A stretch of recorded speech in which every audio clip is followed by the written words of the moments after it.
Hallelujah! Hallelujah! Oh, thank God for the opportunity that we have this DBBS Teachers Training. Kayo po ba'y Amen. pinagpala? Amen. Kayo po ba'y excited? Amen. Kayo po ba'y handa nang bumalik sa inyong mga churches para magturo ng mga bata? Amen. Okay. Kaya ngayon po tayo ay magkakaroon ng konting inspiration sa message na nais kong ibigay sa atin. Ano po ba ang pinakatema ng ating DBBS 2026? Ready, set on fire. Okay? Ready, set set, on on fire. fire! Ito po ay kinuha natin sa Acts chapter 1, verse 8. Okay? Sabi doon, but you shall receive power when the Holy Spirit comes on you. Okay. So, salamat po sa Panginoon. Dahil ngayon, kayo po, you will reach on fire to reach children. Mukhang may problema. Okay? When you are, kasi po, ang tuturuan nyo, mga bata, and you will be able to set them on fire. Tatlong dahilan po why we can set them on fire. Unang-una, because, pag tinuro ko na lang, because you receive power. Amen. Okay? Sabihin mo sa iyong katabi, tinanggap mo ang kapangyarihan. Tinanggap ko ang The kapangyarihan. power of the Holy Spirit. The power of Holy Binigyan Spirit. tayo ng kapangyarihan. Ang sabi doon, you shall receive power when the Holy Spirit comes. Okay? Ito po, makikita na mga alagad ng Panginoon. Noong si Jesus ay ipapako sa krus, anong nangyari sa mga disciples ni Jesus? 3 years niyang sinanay, 3 years niyang tinuruan, pero nung week na Jesus was crucified, anong nangyari sa kanila? Ano pong nangyari? Sila po ay nawala. Sila po ay nagtago. Sila po ay ayaw lumapit kay Jesus. Siyempre natakot sila. Si Jesus hinuli. Paano kami? Baka kami hulihin din. Tapos, si Pedro, ano nangyari kay Pedro? 3 beses siyang sinabing, hindi ko kilala ang taong yan. Sinabi pa nga ho niya, nung siya ay sinabing, hindi ba di kayo taga-Galilea rin? Dahil ang kita mo ay parang katulad ng microphone nawawala. Okay. Sabi niya, hindi ba taga-Galilea ka rin? Anong sabi ni Pedro? Siya ay nagmura pa si Pedro. Nagmura pa siya para siya Pexman, hindi ko masabi yung pagmumura, no? Nagmura siya, sinabi, hindi ko kilala ang taong yan. Di ba? Sabi lang earlier ni Pedro, handa ako mamatay para sa iyo. Pero ng pagkakataong yon, nagsabi siyang, hindi ko kilala ang taong yan. Pero, ano nangyari? Nung bumaba ang banal na Espiritu sa kanila, nagbago. Nagbago. Ano nangyari kay Pedro? Ang nangyari sa kanya, nangaral siya at pagkatapos ng mangaral, ilang tao ang nadagdag sa iglesia? 3,000. Ilang tao? 3,000 ang nabautismuhan. Nagpakita ng kapangyarihan ng pagkilos ng Panginoon. Tapos noon, nang siya ay naglalakad, papunong ng templo, merong isang taong lumpo, ano sabi niya? Silver and gold I have none, but what I have I give to you. In the name of Jesus, rise up and walk. Nandun ang kababalaghan. Okay? Pagkatapos noon, hindi siya natakot nung siya pagbawalang mangaral ng kanilang Sanhedrin. Ito po yung Jewish Supreme Court. Mas susundin namin ng Diyos kaysa sa inyo. Bakit sila nagkaroon ng ganong kapangyarihan? Bakit sila nagkaroon ng ganong kalakasan? Bakit po? Dahil ang banal na Espiritu ang nasa kanila. Okay? So ngayon po, pag uwi ninyo para kayo magtuturo, ang una niyong hilingin sa Panginoon, Holy Spirit, fill me with your power. Holy Spirit, fill me with your fire. Yun po ang ating dapat dalangin upang talagang tayo ay puspusin ng kapangyarihan ng banal na Espiritu at tayo ay magkakaroon ng kalakasan. Natatakot ka bang magturo sa mga bata? Hindi po. Kailangan hindi. Yung iba natatakot ba kayo? Hindi po. Kayo ba para bang kinakabahan? Baka kung ano sabihin ng iba? Baka tayo pagtawanan? Pag nasa inyo ang banal na kapangyarihan ng Espiritu, kayo ay may kalakasan, kayo ay papatnubayan at magiging maganda ang inyong gawain. Amen? Amen. Sabihin mo, kasama natin ang banal na Espiritu. Kasama natin banal na Espiritu. Hindi tayo matatakot. Hindi kami natatakot. Hindi tayo kakabahan. Hindi kayo napapawa. Hindi tayo mahihiya. Hindi kayo mahihiya. Kasi walang hiya tayo. Kasi kasama natin ang banal na Espiritu. Amen. Amen. Parang ngayon ay isa kang bagong kotse. Yung kotse na meron kang makina. At yung makinang ito ang magpapatakbo sa iyo. At tayo ay merong engine. Power of the Holy Spirit. Amen? Amen. Pangalawa, we are set on fire because you will be witnesses. Ano mangyayari? Tayo ay gagamitin ng Panginoon na maging saksi. Amen? Amen. At tayo bilang mga saksi ay tunay na magpapahayag ng katotohanan ng salita ng Diyos. Pastor, pakikuha ng isang bulaklak niya sa loob. Ano ho ba ang makikita natin? Dahil tayo gagamitin ng Panginoon to share Jesus upang maranasan nila kung sino si Jesus. Okay. Salamat, Pastor JR. Binigyan ako ni Pastor JR ng bulaklak. Bakit po? Gusto kong ipakita ito. Kailangan ng mga taong magkaroon ng pagbabago. Paano sila magkakaroon ng pagbabago? Tingnan po natin itong bulaklak na ito. Ito ho ba'y buhay o patay? Patay. Bakit niyo sinabing patay? Hindi totoo. Fake. Ha? Wala na sa lupa. Tama. Okay? Sino nagsasabing ito ay buhay? Well, pagkatapos ng isang bulaklak ay natanggal na sa lupa o kaya ay naputol na doon sa puno, ito ay patay na. Di ba? Pero buhay na buhay pa rin dahil may amoy pa. At maganda ang mga petals. Pero dahil nga natanggal na nun sa puno, tama, patay na. Ganun po ang kalagayan ng mga taong hiwalay kay Jesus. Amen. Buhay na buhay sa physical, pero patay sa spiritual. Nahiwalay sa Diyos. Ang katabi mo ba ay buhay? Pakitin Buhay naman. ba? Amuyin mo, amuyin mo. Uy, mukhang amoy nangangamoy buhay ka ba? na. Okay. Ikaw, buhay Mukhang ba? delikado ka na. Mukhang Hindi po. delikado pa. Buhay na buhay sa pisikal. Amen. Pero, hindi lamang tayo buhay sa pisikal, buhay din sa spiritual, sapagkat tayo Amen. may kaugnayan sa Panginoon. Tama po ba? Amen. Pero yung inyong mga kapitbahay, yung mga batang naglalaro sa inyong kapaligiran, yung mga taong hiwalay kay Kristo, buhay na buhay sa pisikal, patay sa spiritual, sapagkat hiwalay sila sa ating Diyos. Amen. Sa pagtuturo nyo ng DBBS, gagamitin kayo ng banal na spirito. Gagamitin kayo ng Panginoon upang ang mga taong patay dahil sa kasalanan ay muling maitatanim, maiugnay sa Panginoon at magkakaroon ng buhay na walang Amen. hanggan. Amen. Kaya nga ang sabi ni Apostol Pablo, sabi sa 2 Corinthians chapter 5 verse 17, ang sino mang kumilala kay Jesus, ang sino mang tumanggap kay Jesus ay isang bagong Nilalang. nilalang. Bakit bagong nilalang?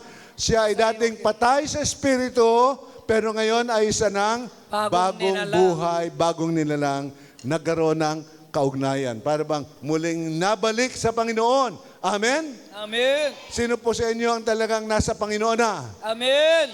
Mas malakas na sigaw ang mga nasa Amen. Panginoon na. Amen.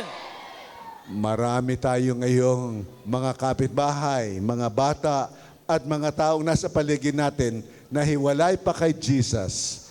At sabihin mo sa iyong katabi, gagamitin ka ni Jesus.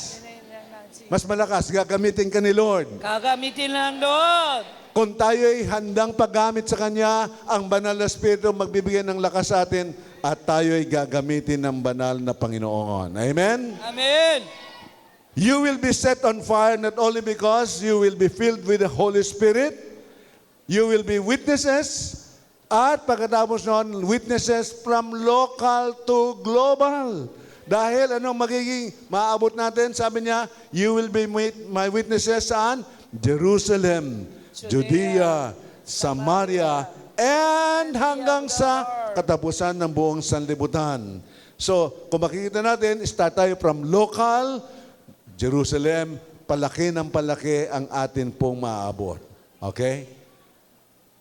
Sino ho sa inyo ang gustong gamitin ng Panginoon para kayo makapag-share ng gospel Amen. doon po sa ibang mga Amen. lugar, sa ibang mga bansa? Amen. Sabi mo sa iyong katabi mo, gagamitin ka sa ibang bansa. Gagamitin ka ibang bansa. Pero mag-umpisa ka muna sa iyong Jerusalem, Sa inyong Jerusalem muna. sa iyong mga kapitbahay. Kapitbahay At tayo ay muna. gagamitin ng Panginoon doon sa iba-ibang mga lugar. At noon makikita natin, pagpunta natin sa iba-ibang lugar, nandun ang pagkilos ng Panginoon sa bawat isa sa atin. Okay. Sige, hindi ata umaabot yon. Gusto niyo bang sa buong mundo gamitin kayo ng Panginoon? Amen. Alam niyo po, pag merong kadiliman, kahit o isang kandila sa panahon ng kadiliman, ay pwedeng magliwanag. So, kahit po may kadiliman, pag merong liwanag, ay isang kandila magliliwanag. Pakisabi sa iyong katabi, ikaw ay liwanag ni Jesus. Ikaw ay liwanag din, Jesus. Okay? Tayo po ay ilaw ng sanlibutan katulad ni Jesus. Amen. Huwag nating papatayin, huwag nating padidilimin ang ilaw ni Jesus sa buhay natin. Amen. Tayo ay kanyang gagamiting maging witnesses. Anong sabi ni Jesus? You will be my witnesses, Acts chapter 1, verse 8, from Jerusalem, Judea, Samaria, to the uttermost parts of the earth. Paano nangyari ito? Paano nasa katuparan? Pagdating ng, 1:8, pagdating ng 8:1, ano nangyari? Chapter 8, verse 1, persecution arose in Jerusalem. Kasi nandun sila sa Jerusalem, ang dami na nila. First day lang, 3,000 na. Tapos naging 5,000 men. Tapos nag-multiply pa. Pero hanggang Jerusalem lang. Sabi naman nun, dapat kayong pumunta sa iba pang mga lugar. Ay ayaw pumunta, nagkaroon ng persecution. At dahil may persecution, nagsikalat. Di ba? Pumunta sa Judea and Samaria. Siguro yung iba nagkakalat. Hindi naman. Nagsikalat. Pero ang naiwan sa Jerusalem, sino? Mga apostles. Tingnan natin yung verse 4. Anong sabi sa verse 4? Now those, basahin natin. Now those who were scattered went about preaching the word. Ang lahat ng mga mananampalatayang nagsikalat, galing sa Jerusalem, sila ay nangaral ng salita ng Diyos. Amen. Ang paglago at ang pagpapahayag ng salita ng Diyos, hindi lamang sa Jerusalem, kundi sa buong Roman Empire, ay ginawa ng mga pangkaraniwang mga babae at lalaking sinanay na mga apostol. Amen. Pakisabi sa iyong katabi, gagamitin ka rin ni Lord. Gagamitin ng Lord. Parang yung mga nandito, hindi gagamitin ni Lord. Pakisabi niya sa iyong katabi, gagamitin kayo ni Lord. Ang pangkaraniwang mga babae at lalaki, kung kayo'y handa, katulad ng ginawa niyo pagsasanay dito, gagamitin kayo ng Panginoon. Dahil ang spread ng early Christianity, ginawa ng ordinary men and women. Amen. Magtatapos na po ako sa maliit na kwento. BBS. Ako po ay first time na umattend ng BBS nung ako ay 9 years old. Okay? Galing sa probinsya, dahil namatay si tatay ko, lumipat na po kami doon sa Quezon City. Pagdating namin sa Quezon City, merong isang sabi doon sa mga kapitbahay, pwede ba kayong sumama sa aming BBS? Sabi ko, ha? O sige, dahil bakasyon pa naman, sumama ako sa BBS. At pagdating doon, tinuruan niya kami, at doon, nag-enjoy akong magbasa ng Bible. At later on, yung aming teacher, si Ate Sophie, sabi niya, umattend kayo ng isang evangelistic meeting. At doon, tinanggap ko si Jesus. Kinilala ko si Jesus. Amen? Amen. Amen. Salamat sapagkat dahil sa BBS, doon ko naumpisahang mag-enjoy mag-aral ng banal na kasulatan. At dahil nag-aral ako ng banal na kasulatan, nag-enjoy ako, nakilala ko si Jesus. Amen? Amen. Binago ni Jesus ang buhay ko. Kaya, pagdating ng high school, sabi ko, hindi na ako papasok sa iba pa mga eskwela. Pagka-graduate ko ng high school, papasok na ako sa Bible school. Amen? Kaya no ako ay 16 years old, pumasok na ako sa Bible school sapagkat gusto kong lalong makapagturo ng mga bata. At pagkatapos kong mag-aral sa Bible school, at age 21, ako ay naging pastor ng isang iglesia. Wow. Amen? Amen. At 15 taon ako nagpastor doon sa iglesia. Pagkatapos ng 15 taong pagpapastor, ako'y nahalal bilang tagapanguna ng Philippine Council of Evangelical Churches. Wow. Naging bishop Hallelujah. no ako'y 36 years old. Wow. Okay? Mataman. Pero hindi pala natapos doon. Pagkatapos ng 22 years sa PCEC, nahalal naman ako sa World Evangelical Alliance at age 58. Wow! Palakpakan natin ating Panginoon. Hallelujah. Ngayon, bakit ko sinasabi ito? Nagmamalaki po ba ako? Hindi po. Hindi ako nagmamalaki. Gusto kong sabihin na ito'y nag-umpisa nung ako'y lapitan ni Ate Sophie na nagtuturo ng mga bata sa BBS na ako'y 9 years old. Pwede ka bang sumali sa aming Daily Vacation Bible School? Palakpakan po natin si Ate Hallelujah. Sophie. Amen. Sapagkat siya ang ginamit ng Panginoon nang ako'y bata pa, 9 years old. Ay simula noon hanggang ngayon, nakita ko ang pagkilos ng Panginoon dahil merong isang Ate Sophie na handang paggamit sa Panginoon. Pakisabi sa katabi mo, gagamitin ka rin ni Lord. Kakamitin ka ni Lord. Parang iba hindi kumpensido. Yung nandyan sa taas, pakisabi sa katabi mo, gagamitin ka rin ni Lord. Kakamitin kayo. No? Ha? Gagamitin tayo ng Panginoon. At kung ako po, I was set by the Holy Spirit on fire. At nakita natin kung paano ginamit ako ng Panginoon, hindi lamang sa Pilipinas, kundi sa ibang mga bansa. Ganon din po yung ating pagtuturo sa BBS. Pag tayo nagturo sa BBS, sa Vacation Bible School, anong mangyayari? Wow! Sapagkat doon sa BBS, yung mga batang tuturuan nyo ngayon, later on, baka ito ay magiging pastor, magiging leader, magiging lawyer, magiging doktor, Hallelujah. magiging mga teacher, magiging mga nurse. Bakit? Sapagkat ikaw nung ay ginamit ng Panginoon in teaching them. Amen. May pag-asa ba ang Pilipinas? Amen. Magbabago ba ang Pilipinas? Amen. Sa pamamagitan ng pagtuturo natin, umpisa natin sa mga bata sa BBS, magiging maganda ang kinabukasan ng ating bansang Pilipinas. Hallelujah. Palakpakan natin ating Panginoon. Purihin natin siya sapagkat we are set on fire. We are set on fire. Amen. The Holy Spirit will empower you. Amen. You will be witnesses. Amen. At gagamitin ka ng Panginoon sa Jerusalem, Judea, Samaria, hanggang sa katapusan ng Amen. sanlibutan. Purihin natin ang Panginoon Hallelujah. sapagkat binigyan kayo ng Panginoon ng napakagandang lesson plan na magagamit nyo. Amen? Amen. Pasalamatan po natin ang Grain of Wheat Christian Ministry sapagkat Amen. sila ay naghanda nito. Nag-enjoy ba kayo dito?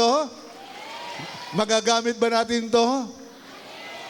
At isipin natin, yung ating tuturuan, Amen. hindi lamang mag-umpisa habang bata, kundi magiging katulad sa hinaharap.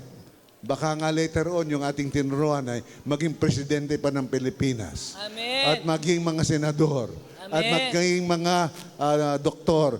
Lahat po ng ating tuturuan, gagamitin tayo ng Panginoon. Amen. Set on fire. Fire. Amen. Amen. The Philippines will be on fire. Amen. Our churches will be on fire. Amen. Our community and our town, barangay, will be on fire. Amen. Because we are ready to be used by the Lord. Amen. Amen? Amen. Tumayo po tayo at ako'y mananalangin para sa inyo. Hallelujah. At sa pananalangin ito, nais Amen. kong ilapit kayo sa Panginoon. Yes, hallelujah. Pwede ho bang hindi lang akong Oh, mananalangin? hallelujah. Pwede bang hawakan nyo ang inyong katabi?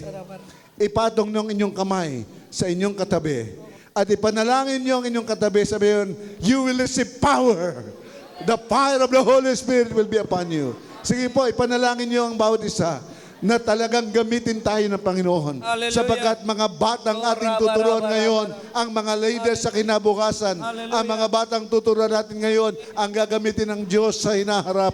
At sila'y magbabago at magiging maayos ang buhay sapagkat tayo ay gagamitin ng Panginoon. Sige po, manalangin tayo. Panalangin yung inyong katabi. Panginoon Diyos, na sila'y lubos na gamitin kami ng Panginoon. nagpapasalamat sa ating Okay. Panginoon. Salamat Oh, po sa Panginoon. Okay, Panginoon, salamat po sa Panginoon. Salamat sa Panginoon. Purihin natin siya, sambahin natin siya sapagkat ang kanyang tulungan mo po, panguna ang Panginoon, ibigay wala sa pong atin. impossible. Set on fire, Panginoon. Tulungan mo po, Set Panginoon. on fire. Oh, raba, Let the raba, raba, fire of the raba, Holy raba. Spirit Fire of the Holy fall upon Spirit. everyone. Oh, yeah. Lord God, I pray that your power will be given upon everyone. Sapagkat maraming mga bata ang nangangailangan makakilala sa inyo. Gamitin mo ang bawat isa ng aming natutunan dito ay aming mong isa sa katuparan. At kung may nahihiya, tuturuan mo kami. Ano man ang kakulangan, gagabayan mo kami. At ikaw ang magbibigay ng iyong kapangyarihan. Panginoon, lumalapit po kami sa inyo. Amen. Yes, Lord. I pray that the fire of the Holy Spirit Hallelujah. will be given to everyone. Amen. Yes, Lord. You will empower. Oh, hallelujah. You will allow us to Oh, raba, overcome raba. Amen. yung pagiging natatakot, raba, raba, nahihiya, Amen. at anumang dahilan Amen. ay aalisin mo upang Amen. kami ay gamitin mo. Oh, hallelujah. Open the door. Oh, raba, Open raba, the right raba, places raba, raba, so that many oh, children will come to know you through the Amen. ministry of everyone. Amen. This is what we pray Hallelujah. in the name of Oh, Jesus raba, raba, by the raba, power of the Holy Spirit Hallelujah. for the glory of the Raba, Father. raba, raba, raba, Amen and Amen. amen. Amen. Pagpalain po kayo ng ating Panginoon.